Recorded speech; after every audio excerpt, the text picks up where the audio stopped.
أعوذ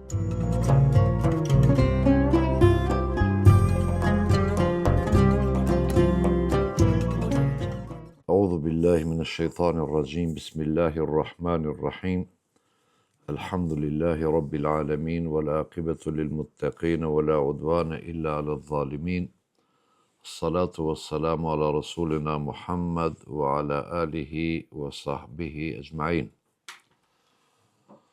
Po filloj me ligjëratën e 66 të shpjegimit apo të leximit të veprës Meraqi el-Falah, Sharh Nurul Idah të Imam Shrumbulalit rahimahullah. Kemi arritur, pasi që kemi folë për namazin e gjenazës, tekbirët, ruknët dhe sunetet, kemi arritur deri te kapitulli themi parafundit i këtij libri, që është faslu fi ziyaratil qubur, tema për vizita e varrezave. Thot imami, rahimahullah, nudibe ziyaratuha min gajri an yata al qubur lirrijali wan nisa, wa qil tuhrimu ala nisa wal asahu anna ar-rukhsata thabitatun lirrijali wan nisa fatundabu lahunna aydan. Preferohet ose mendub pra është që vizita e varrezave, nudibe ziyaratuha, mendub është vizita e varrezave min gajri an yata al qubur, por me kujdesin pa shkelur mbi varre. Lirrijali wan nisai, vizita e varrezave është e lejuar, e preferuar ose mendub, dhe disa nocionin mendub e trajtojnë në kategorinë e sunnetit, pra vizita e varrezave edhe për burrat edhe për gratë. Wa qil thuhet pra tuhram ala nisa, ndalohet vizita për gratë, po nga vetë kemi thënë disa herë, nga vetë shpreja që e përdor autori wa qila, pra thuhet, jep me kuptu se kjo është mendim i dobët që ndalon vizitën e grave, prandaj mendimi më i saktë është se lejohet dhe lejimi është i vërtetuar, lejimi për vizitën e varrezave është i lejuar si për burrat edhe për gratë. Sipas mendimit, gjithmonë mendimit më të saktë.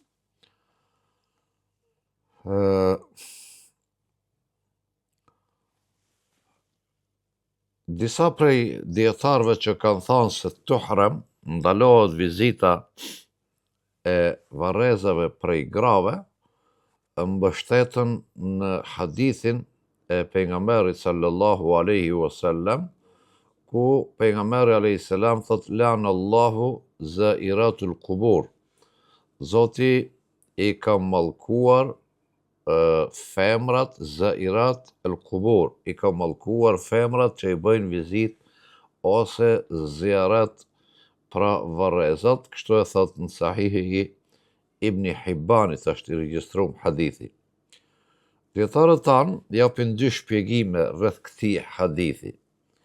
Shpjegimi i parë se zairat këtu është për fjala për gratë të cilat shkojnë te varret dhe bëjnë vajtimin e të vdekurve. Sepse te arabët ka qenë traditë kjo, madje kanë marrë edhe me qira njerëz, gra, cilët kanë shku te varri dhe kanë vajtu. Pra dietarët thonë se për këto bëhet fjalë mallkimi i Allahut për ata gratë të cilat shkojnë, mallkojnë, bërtasin, shkulin flokët e kështu me radhë te varrezat, kurse trajtimi i dytë i hadithit sipas dietarëve thonë se ky hadith është mensuh, është i abroguar me hadithin e pejgamberit, ku thot pejgamberi alayhi salatu wassalam, se ju kam pas ndaluar juve për vizitat e varrezave e tash mund të i vizitoni dhe urdhri, respektivisht lejimi në këtë rast, është amun gjithë përfshirës edhe për burrat edhe për gratë. Wa min ajli dhalika thot fa sunnatu wa sunnatu ziyaratuha qa'iman. Pra sunnet është se ziyaratuha vizita e varrezave qa'iman ngel në fuqi, pra lejimi apo sunneti për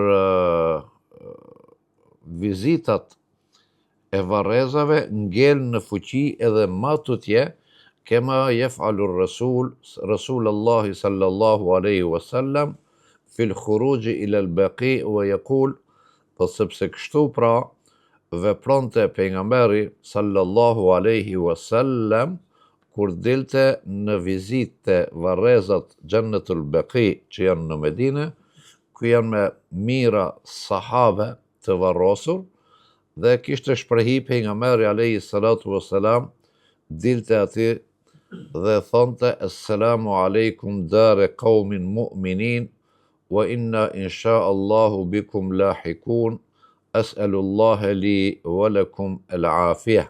Pra kështu ishte përshëndetja e pejgamberit alayhi salatu wassalam që i bënte të varrosurve në Beki, assalamu alaikum, dhe ky veprim apo kjo përshëndetje është prej sunneteve të pejgamberit alayhi salatu wassalam.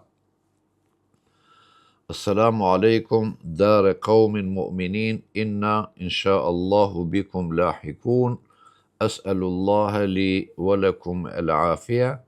Salamu alaikum o banorët besimtar, inna insha Allahu bikum lahikun, dhe është Zoti që edhe ne të u bashkangjitemi juve, sepse ne i bashkangjitemi të vdekurit dhe ato nuk në bashkangjiten neve në jetën e kësaj bote. I lutem me Allahu xhalleshanuhu për mirësi dhe të mira për mua dhe për juve që jeni të vdekur. Mirë po, vizita në varreza ka edhe rregullat e veta. Pra deri tani foli imami për dispozitën e lejimit të vizitimit të vizitës të zjaretit të varrezave. Pra, yustahabbu o yundabu au yusannu, është mendub ose sunnet vizita e varrezave, për shkak se si thot pejgamberi alayhi salatu wassalam, në fillim u pata ndaluar vizitën e varrezave, tash mos ja shbo përforcimi i besimit tuaj, tash mund t'i vizitoni ato dhe ju keni të drejtë t'i vizitoni, shpjegon dispozitën. Mirë po, edhe vizita ka rregullat dhe duhet të dihet pse vizitohen varrezat. Ka disa adab, disa edukata e vizitës së varrezave. Thot autori, Imam Shrumbulali, rahimahullah, wa yustahabbu lizairi qira'at surat Yasin. Thot është e preferuar, pra mustahab, që vizituesi i varrezave të lexoj qira'at e surat Yasin, leximi i surës Yasin. Lima warada an Anas, sepse transmetohet prej Anas ibn Malikit radhiyallahu anhu annahu qal, se pejgamberi sallallahu alaihi wasallam ka thënë: men dakhala al-maqabira fa qara'a surat Yasin. Thot pejgamberi alayhi salatu wassalam, kush hyn në varreza, pra kush shkon te varrezat, hyn në varreza dhe e lexon surën Yasin, yani wa ahda thawabaha lil amwat, do thot e lexon surën Yasin dhe sevapët e leximit të kësaj sure ja dhuron hedije, ja dhuron të vdekurve që janë në ato varreza. Khaffafa Allahu anhu yawma idhin al-'adhaba wa rafa'ahu wa kadha yawm al-jum'a yarfa'u fihi al-'adhab. Pra hadithi përfundon: wa khaffafa Allahu anhu yawma idhin. Allahu Gjallëshanhu ua pezullon ose ua lehtëson dënimin në berzakh. Nuk bëhet fjalë për dënimin në ahiret, sepse dënimi në botën tjetër fillon pas ditës së gjykimit, pas ringjalljes e tutje. Porse ua lehtëson jetën e tyre në berzakh, që është pas vdekjes dhe para ringjalljes. Thot ngjajshëm është edhe ditën e xuma, kur shkohet te varrezët, yarfa'u fihi al-'adhaba an ahli al-barzakhi, e pezullon Allahu Gjallëshanu dënimin në jetën e berzakhit.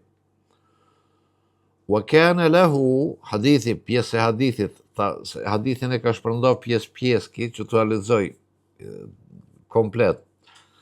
Thot pejgamberi alayhi salatu wassalam, men dakhala al-maqabir fa qara Yasin, khaffafa Allahu anhu yawma idhin, wa kana lahu bi'adadi ma fiha. Kjo është teksti i hadithit. Kush shkon në varreza dhe e lexon surën Yasin dhe sevapin e leximit të kësaj sure i adhuron të vdekurve, thot kana lahu bi'adadi ma fiha, ai ka derexhat, shpërblime, aq sa është numri i të varrosurve në ato varreza. 1100, 10.000, ku e dim ne, se varrezat bon të gjdit, pra ripërtrihen varrezat. Rivajet të Zeilai, kjo është si transmetimi i parë i hadithit. Kurse në transmetimin e Imam Zeilaiut, që e ban, e ka veprën e tij Nas Burraje, Imam Zeilaiu që i ban takhrijin ose nxjerrjen e haditheve të Hidajes.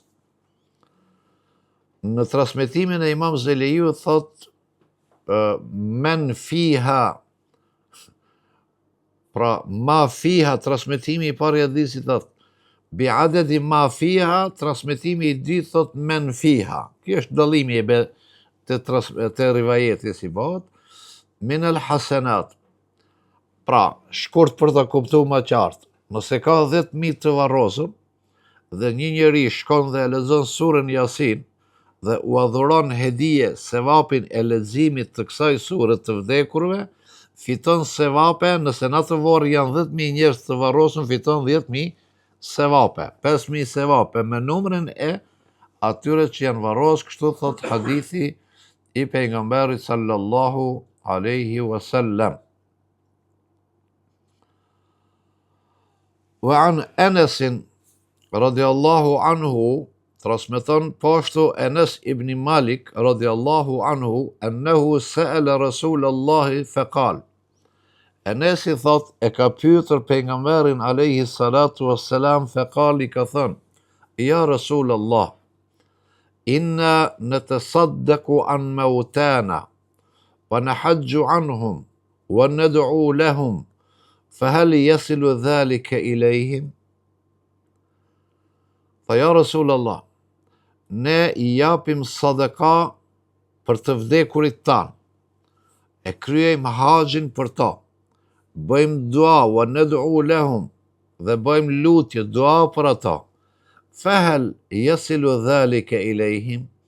A ju mrin ki sevap i këtine veprimeve atyre?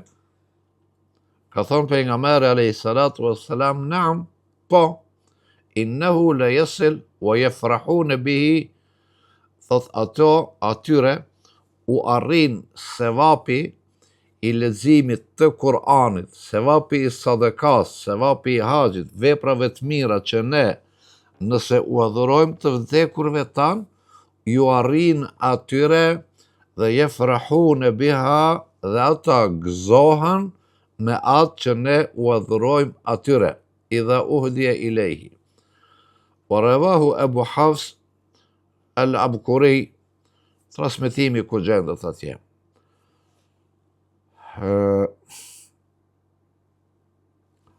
Këtu sillet mendimi se leximi, kjo është këtyre selefistëve bashkohor të quajtur të tillë, se të vdekurit nuk kanë kur një farë shpërblimi, pavarësisht se ne i çojmë sevapët e leximit të veprave të mira të Kur'anit apo sadakave, nuk u arrin sevapi atyre, sepse ata gjithmonë duke mbështetur në ajetin kuranor wa an laysa lil insani illa ma sa'a. Njeriu pra, si të vdesë, përfundon puna e tij dhe shpërblehet vetëm për atë që e ka vepru, që e ka punu, që e ka me merit. Këto tjerat nuk arrin të ai.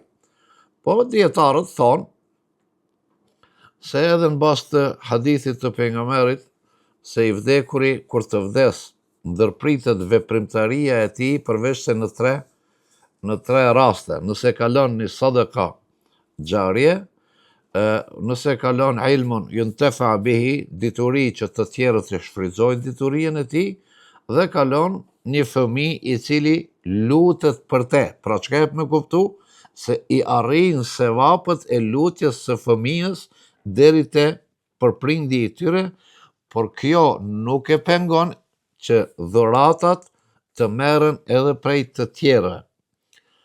Wa an laysa illa ma sa'a, dietarët tanë thonë, njeriu shpërblehet me aq sa meriton punë. Shembull, nëse ti je në punë diku dhe punon një muaj dhe në fund të muajit e merr rrogën për aq sa ke punu.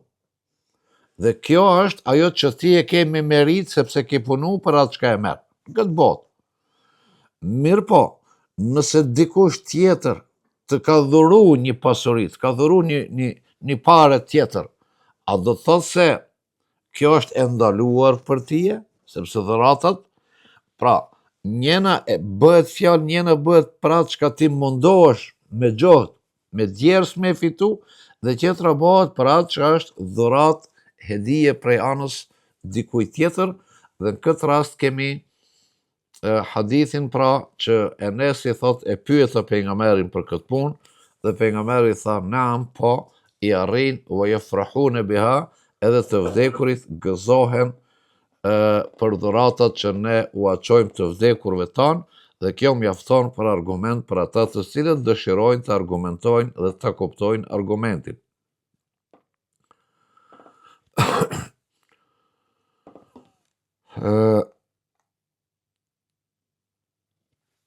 Falil insani, thash Imam Shërumbulali, vazhdon, falil insani an yaj'ala thawaba 'amalihi li ghayrihi inda ahli sunnati wal jamaa.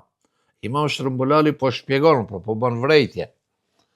Thot çdo njeri ka të drejtë që sevapin e veprimit të tij, sevapin e punës së tij, t'ia dhuroj dikujt tjetër, t'ia jep hedije dikujt tjetër, dhe ky është parim i ahli sunna wal jamaa. Nuk është çështje ihtilafi, as çështje mëdhhebi, po thot është inda ahli sunna wal jamaa. Çdo njeri sevapin e punës së vet ka të drejtë të i adhuroj dikujt tjetër, për dallim nga kapitali, nga malli, paraja, që kur i adhuron dikujt, atë nuk e ke mundor, ke mangësi. Sevapët janë kur i jep dhurat, nuk pakohen atij çka jep dhurat, po ngel hedija e tij. Këto veprime janë salaten kanat, pavarësisht të nëse bëhet fjalë për namazin, au saumen për agjërimin, au hajjan, au sadaqatan, au qira'at al-Qur'ani, au al-adhkari, au ghayru dhalika min anwa'il birri, yasilu dhalika ila al-mayyiti wa yanfa'uhu. Imam Shërumbulali po thot, çdo kush ka të drejtë që shpërblimin e veprës së tij t'ia bëj hedije të vdekurve të tij, apo dikujt tjetër, pavarësisht se janë sevapet të namazit, janë sevapet të agjërimit, janë sevapet të haxhit, janë sevapet të leximit të Kur'anit, janë sevapet të dhikrit për shembull, au ghayru dhalik, ose veprave tjera të mirësive, yasilu dhalika ila al-mayyiti wa yanfa'uhu, këto sevape i arrin të vdekurit. Që të mos kesh kuptohem unë dhe mos kesh kuptoni ju. Këtu nuk bëhet fjalë li isqati saumihi au salatihi. Nuk bëhet fjalë se ti ja ke dhuruar sevapët e namazit e të agjerimit, jo se ti ke agjëru për te, farzin që ka pas aj, nuk e ka kry, la yesqut, nuk bie nga obligimi i ti, se ti ja ke dhuru sevapët tua, për dëllim nga haxhi i cili lejon zavendësim, se është ibadet trupor, fizik dhe është ibadet ekonomik, material. Namazi dhe agjerimi janë ibadetet trupore, nuk ndërlidhen me ekonomikën, nuk jep parë për me agjeru, nuk jep parë për më falë. Kur thot Imam Shrumbulali se sevapët e namazit që ja dërgon të vdekurit, kjo tazam, shembull, nëse ti namazit drekës ja ke dhuru dikuj, kjo nuk do të thot se ai që ka pas farz drekën dhe ka shku pa e falë, se yesqut fardhijet u farzit i ka rash plotsu, jo, ai për atë dënohet ose falet prej anës Allahut xhalleshanu, na nuk kemi në të punë, por ajo i ngel borxh. Ki thot, nuk jemi të folë për esencën e farzit, jemi të folë për sevapet i arrin apo nuk i arrin atje. Kështu është se i përket ibadeteve trupore, si që janë agjerimi dhe namazi, sepse askush nuk agjeron për askend dhe askush nuk falet për askend, por lejohet dikush tjetër të shkojë në haxh për dika tjetër, lejohet dikush tjetër të jap sadaka për dika tjetër, lejohet dikush tjetër të jap zeqat për dika tjetër. Këto, sepse janë çështje materiale ose çështje ekonomike, për dallim nga namazi edhe agjerimi. وعن علي كرم الله وجهه ورضي الله عنه thot Ali رضي الله عنه أن النبي قال thot Hazreti Ali رضي الله عنه من مر على المقابر فقرأ قل هو الله أحد 11 مرة ثم وهب أجرها للأموات أعطي من الأجر بعدد الأموات رواه دارقطني. Thot Aliu radiallahu anhu, pejgamberi alayhi salatu wassalam ka thënë: Men marra alal maqabir, kush kalon pran varrezave dhe e lexon surën Qul huwallahu ahad, pra deri në fund, dhe sevapet e lexon 11 herë, 11 marra, e lexon 11 herë, dhe sevapin e leximit të kësaj sure i adhuron të vdekurve, otje lehu min el ejri, këti i jepen sevape sa numri i atyre që janë të varrosur në varreza. Hadithin e keni te Daraqutni me transmetim prej Aliut radiallahu anhu. Wa akhraja ibni Abi Shayba an al-Hasan قال من دخل المقابر فقال اللهم رب الأجساد البالية. Kjo është prej Hasanit radiallahu anhu, se kush hyn në varreza dhe e ban këtë lutje, i thot: o Zoti im, o Zot i këtyre trupave që janë në këtë vend, pra, o Zot i qiejve dhe i tokës, i eshtrave të këtyre, thot Allahu xhalleshanuhu i jep sevape li kulli mu'minin, pra për çdo besimtar bëhet fjalë, sepse për jo besimtarët nuk bëhet fjalë. I jep shpërblimin atyre në atë lutje, në atë shpërblim që e ban, në atë dua që e ban besimtari, përfshihen të gjithë të vdekurit prej te Ademi a.s. e deri te njeriu i fundit që është besimtar. Wa akhraja ibnu Abi Dunya, ibni Abi Dunya e transmeton me shprehjen tjetër, thot: kutiba lehu bi adadin men mate min waladi Adem ila an takuma as-sa'atu hasanat. Pra kush e bën këtë dua të varrezat, ose që kalon pranë varrezave, thot këti i regjistrohen sevape sa numri i bijve të Ademit, pra muslimanve, prej deri në ditën e gjykimit, jo vetëm këto që ka shku, po edhe këto që do të ngelin. Këtë du të them, këto hadithe, nëse se cilin prej këtyre e marrim në vete dhe analizojmë, është fakt se nuk janë hadithe shumë të fuqishme. Nuk janë hadithe mutawatire, nuk janë hadithe ndoshta edhe në kategorinë e sahihut. Por megjithatë, hadithet e dobta, edhe nëse janë të dobta, pavarësisht nga derexha, sepse ka hadith që është hasan këtu. Pavarësisht nga derexhat. Kur është fi fadailil a'mal, bittifaqil ulema ul hadith, këtë dietarët e hadithit thonë se hadithet e dobta janë argument dhe mund të përdoren për veprat të mira. Dhe me këtë në argumentojmë, sepse po të ishte argumenti i fort, ka të idhë thubutve të dilale, atëherë nuk do të ishte mendub e preferuar, po do të ishte obligim, do të ishte farz, ose do të ishte vajib. Kështu që konteksti ose qëndrimi se nuk lejohet dhe nuk i arrin leximi, sevapi i leximit të Kur'ani Kerimit të vdekurve tanë, është mendim i pabazë dhe nuk ka sened në literaturën e as në burimet e shariatit islam. Pastaj, pasi që argumenton këtë, Imam Shërbulali thot: "Wala yukrahu al-julusu lil-qira'ati 'ala al-qabri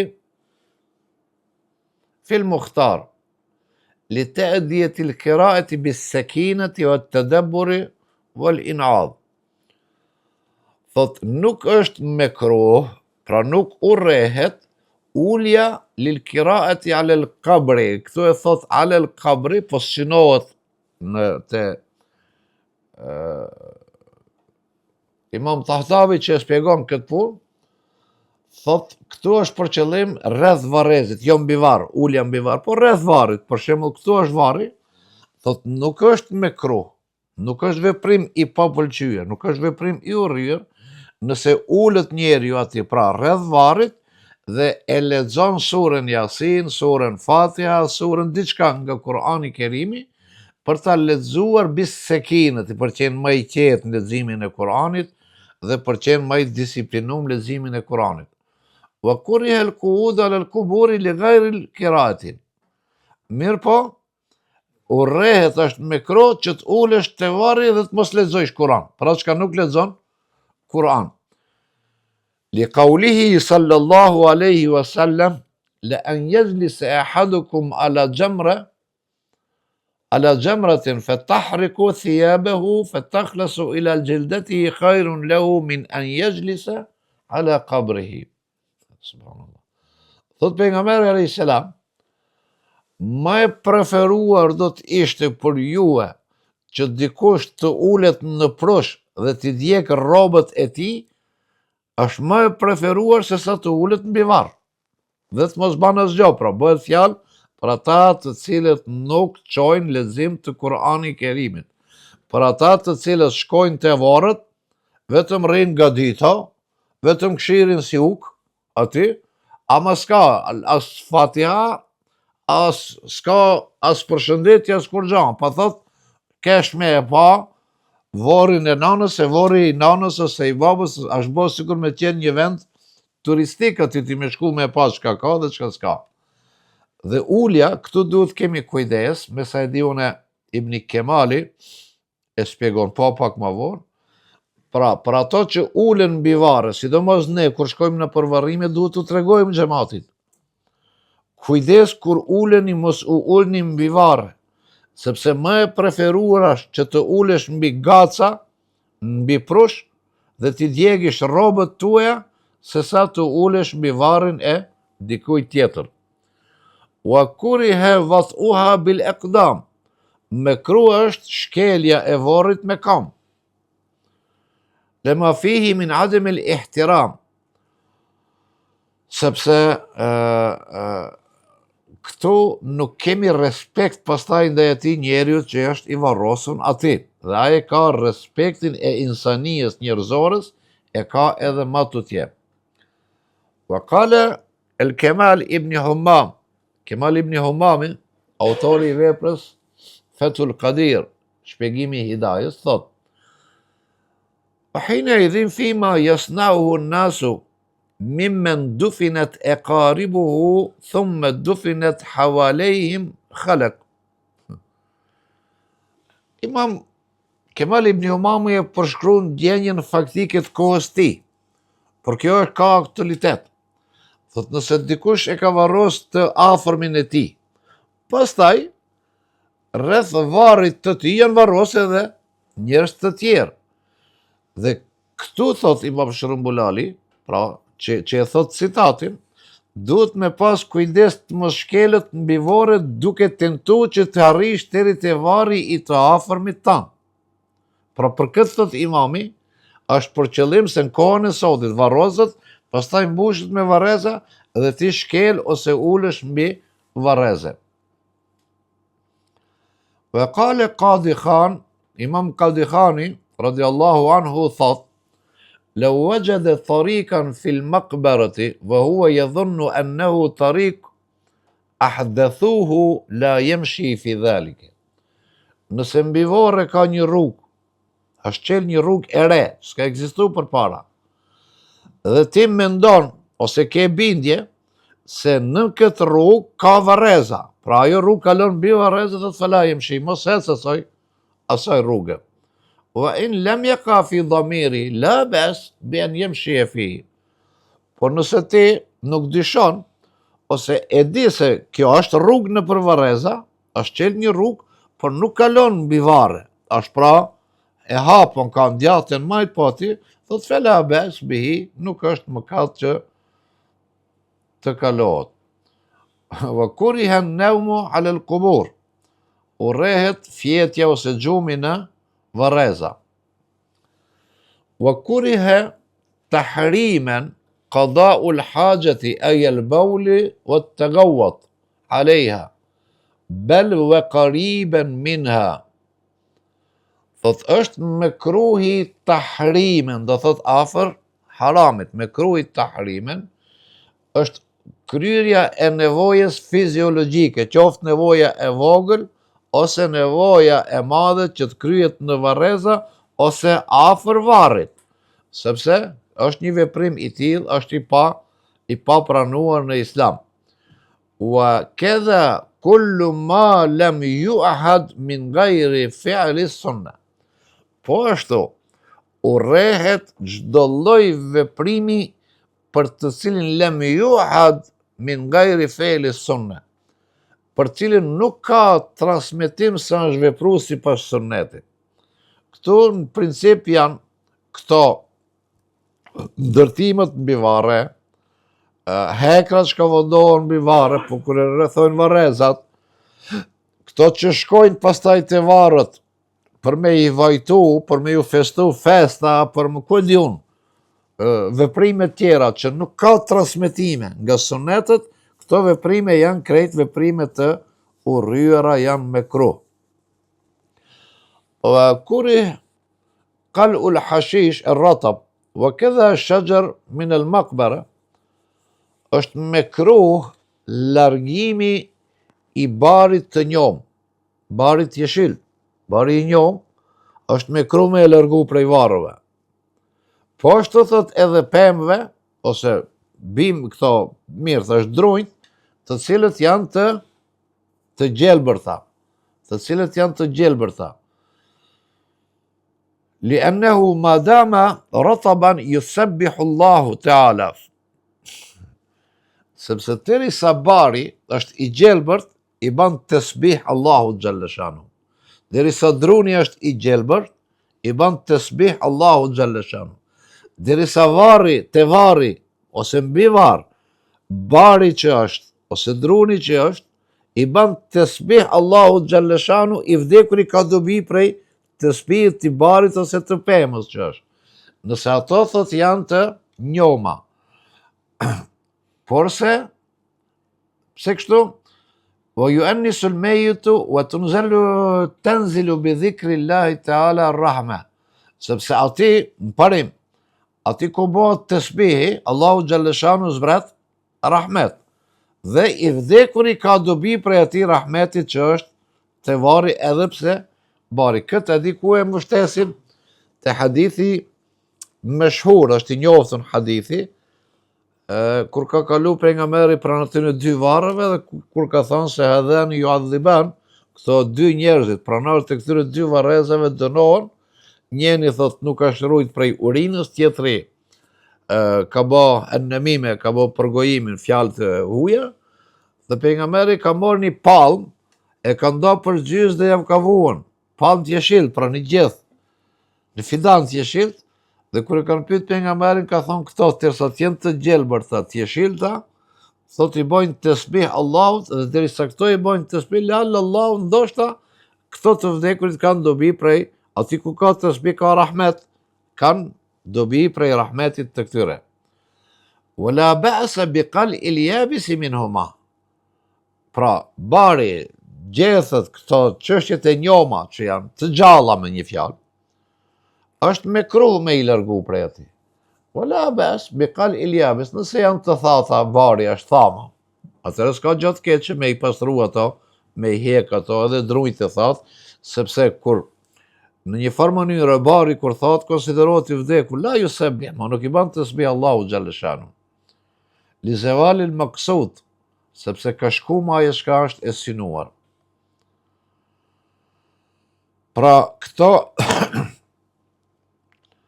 këto janë disa prej porosive që Imam Shërumbulali na jep neve gjatë vizitës